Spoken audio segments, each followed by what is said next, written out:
The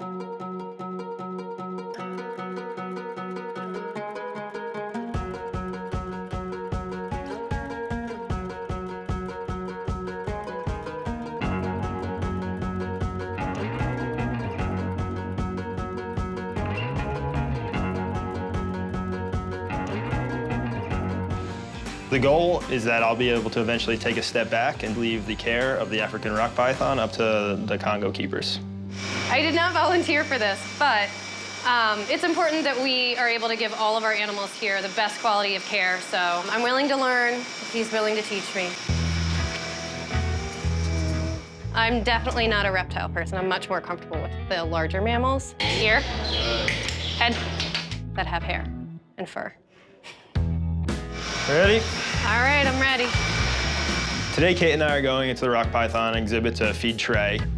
So when we first brought up the idea of the Congo staff feeding this python rather than me feeding this python, they were very hesitant.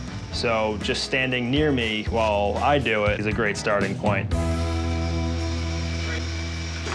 Where is he? Oh, is that him there? Yeah. Are we doing it in the dark? No. One step at a time. Turn the exhibit lights on him. Yeah. When they designed this exhibit, they wanted to showcase the thermal imaging ability of pythons. So they have a thermal imaging monitor in the exhibit to give you a sense of what snakes are seeing. So that's why the exhibit is usually dark, but we'll be feeding with the lights on. My biggest issues going in with him, well, his size, obviously, they're incredibly strong. Also, he is on the younger side, so he's a very agile, quick snake. Do you want to go in first? Yeah, I'll go in first. And you can just come in behind me. Okay. All right, we have to close this door when we open the exhibit door. Yep, sure. All right. Okay. Hey, Trey. I'll just pull this shut behind us. Yeah, I mean, he's not gonna get out. Famous last words, Bill.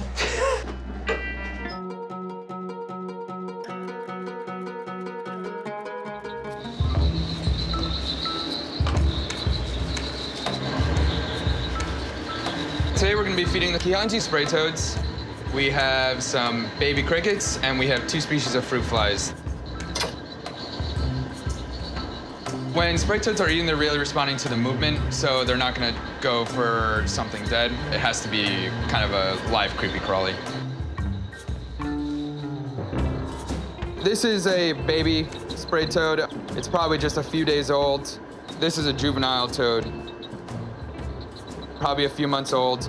You can see it's starting to get its adult coloring. It's turning more yellow. This is a full-grown adult female. You can see it's quite a bit bigger than the babies.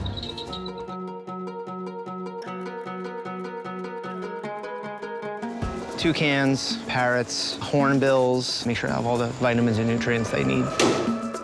Through my daily routine, we make over a dozen different diets for hundreds and hundreds of birds throughout the collection across the entire zoo, covering probably 10, 15 different buildings. We'll do bug tosses. We go into an exhibit and we scatter insects, crickets, worms, anything that you might utilize to get the bird's attention. We put all the vitamins and nutrients that we want the animals to get inside the bug itself. And then when the animal eats that bug, they end up eating those extra vitamins and nutrients that we want them to get. When you walk into the world of birds, the first thing you see is the bee eater exhibit. There's no screen, there's no glass. It was designed to have darkness where the guests are, and the birds are in the light. Birds tend to stay in the light, and so when you walk into that exhibit, it's you and the birds. Bee eaters are pretty fascinating animals. They're designed for preying on items in the air. That's what they do. They are aerialists. So the past 10 years, we've been feeding the bee eaters crickets. We want to be able to feed these guys bees. That's an important part of their behavior and their diet. We had used bees before in the past. We had a hive on the roof of the World of Birds, but we ended up redoing our roof. We had to close down the beehive.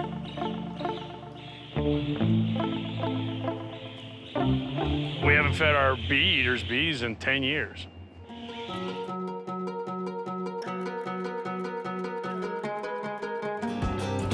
King cobras are almost exclusively snake eaters in the wild, but it's hard to provide a constant supply of snakes to feed. So we switch these animals over to rats.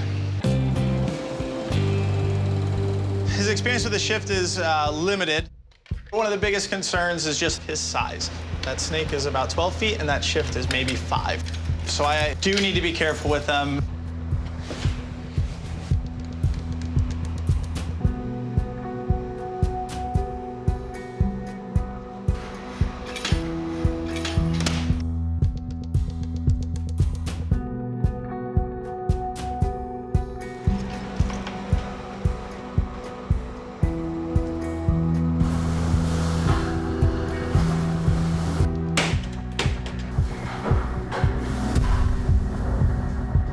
He came all the way up.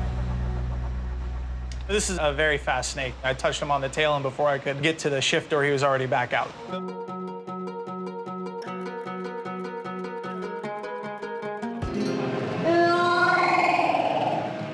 So the peanut is the Malleo's favorite thing ever. Peanuts are Malleo crack. And they will do anything for said peanut. Sharing a peanut is a step in the right direction for a pair being bonded, and nothing happens unless the pair is bonded. So when the male has a peanut, he'll make that noise, that little grunting to get the female's attention so that she can take it from him. Come on, May. He's been trying, but she's not taking it. It's all right, buddy. Give it enough time in the right environment. It'll happen.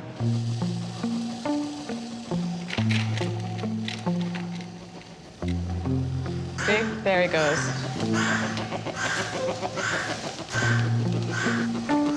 It's like, you know, because when you understand how much peanuts really mean to them, how much they would do anything for a peanut, is so irresistible. And when he actually gives it to, you know, his partner for the first time, you know you're gonna have a strong pair.